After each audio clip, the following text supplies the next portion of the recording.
From the words of our psalm today, Psalm 19, let the words of my mouth and the meditation of my heart be acceptable in your sight, O Lord, my strength and my Redeemer. Please be seated.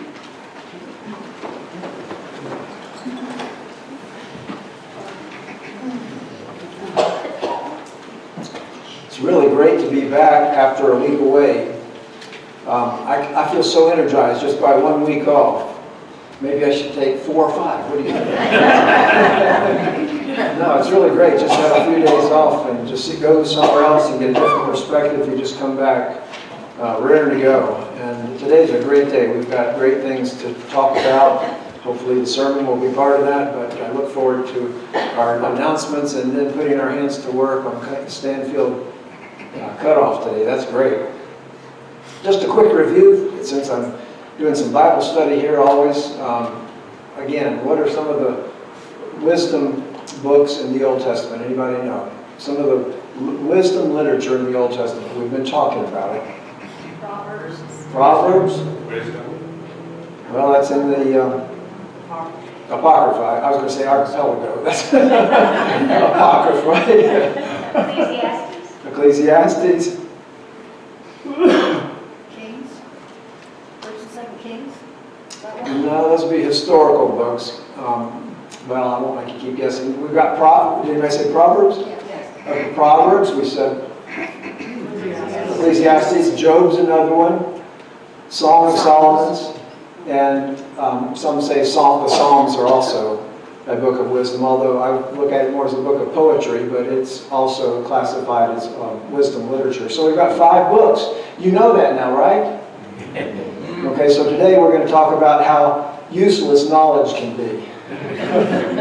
That's kind of the theme that we'll be getting on, because I want to tell you, I just had this great trip.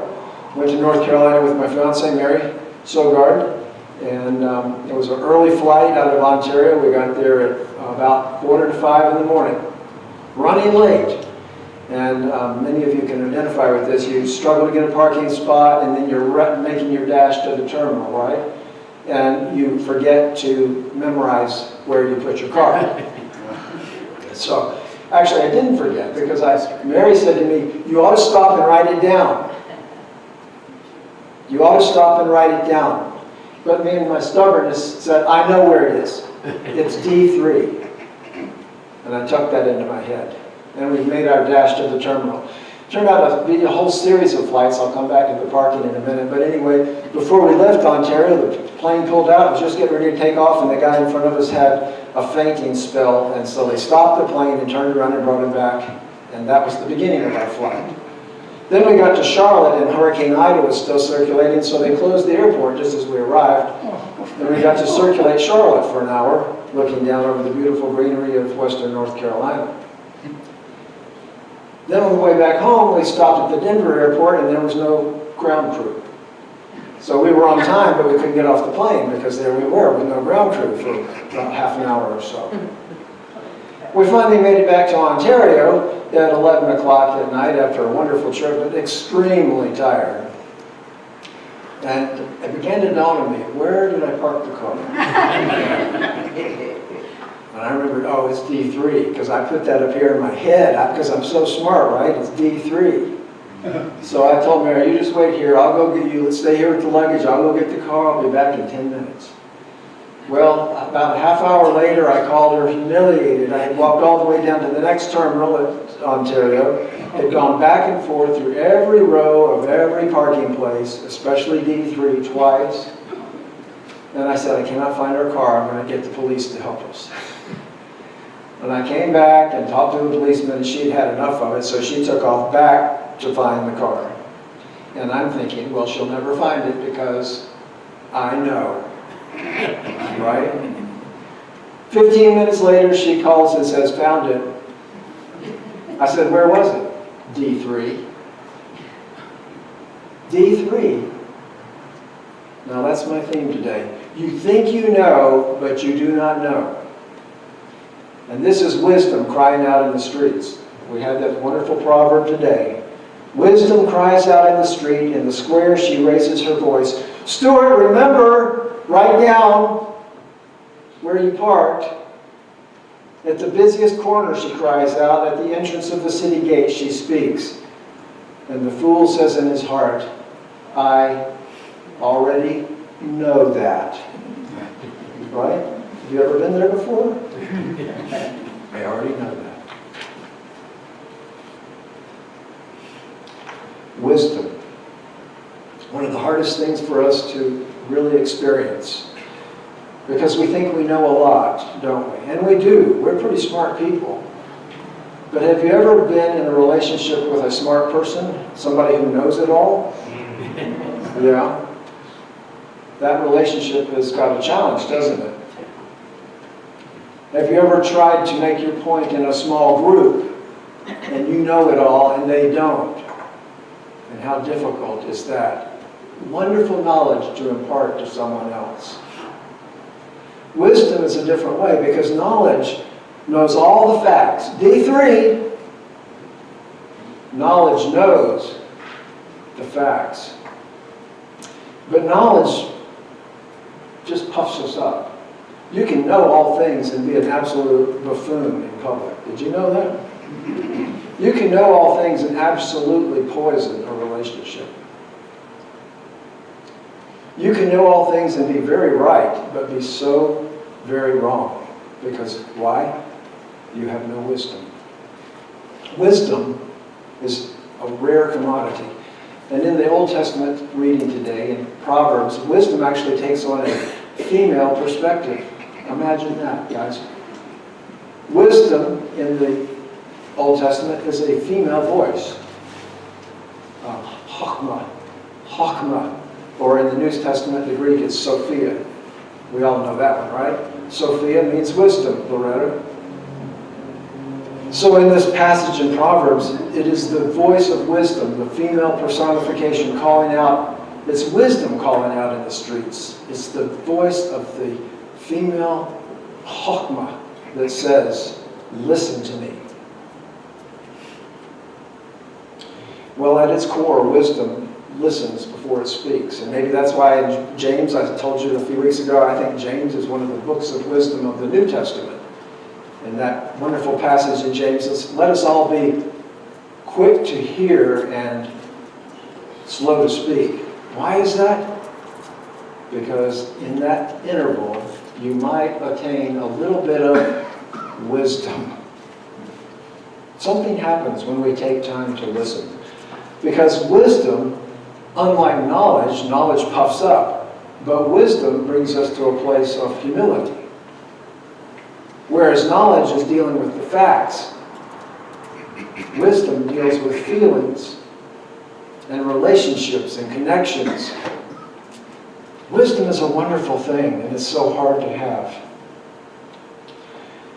You remember the story in the book of 1 Kings. Somebody said Kings. Who said Kings today? I heard Kings mentioned. I'm just imagining that. No, you're not. Oh, Linda said it. There you go. 1 Kings. Well, we'll go back to that historical book. In the 1 Kings chapter 3, you know the story of Solomon and the two mothers.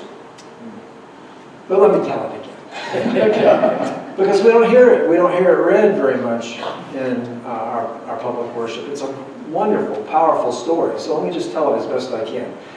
It's the story of two prostitutes who become mothers. They live in the same dwelling. Maybe they had no means. I don't know. They certainly had no husbands. They had no family. But they bear these children. They come before King Solomon because they have a crisis. They say, in the night, we had these children. I had one night, and she had a child the next night, 2 sons.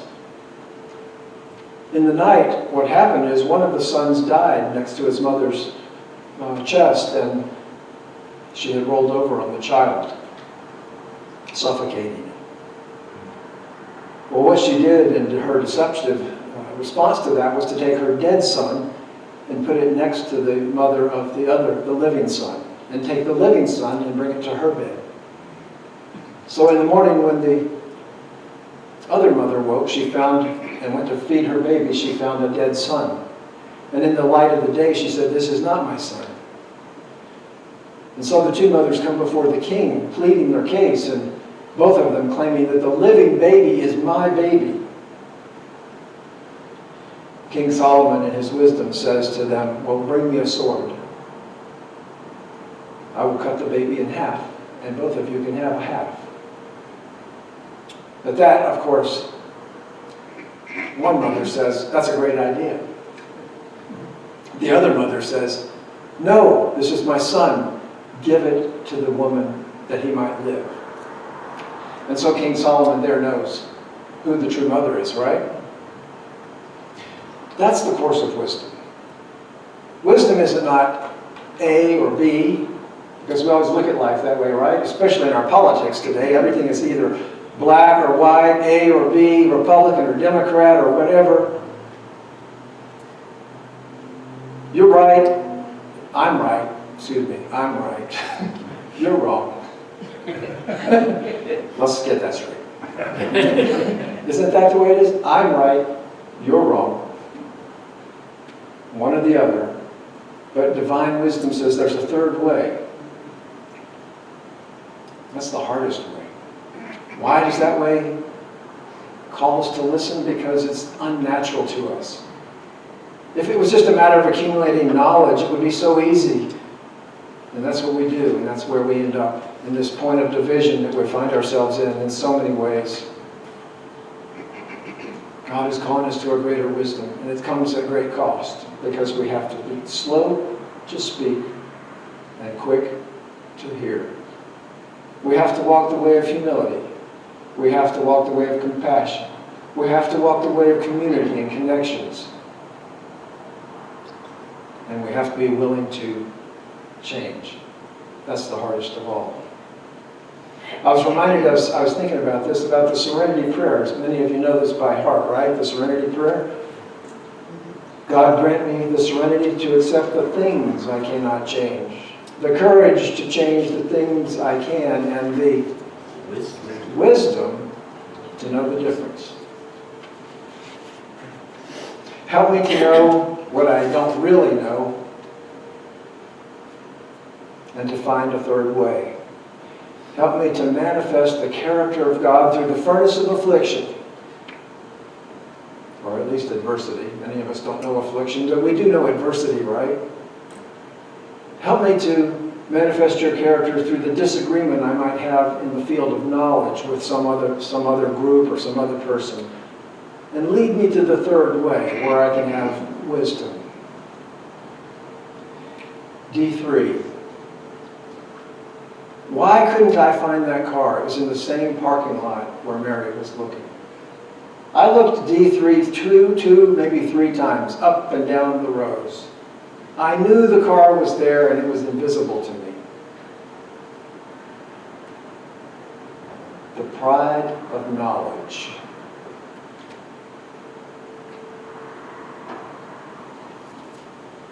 Dear Lord, grant us the serenity to accept the things we cannot change, the courage to change the things we can, and wisdom to know the difference. Amen.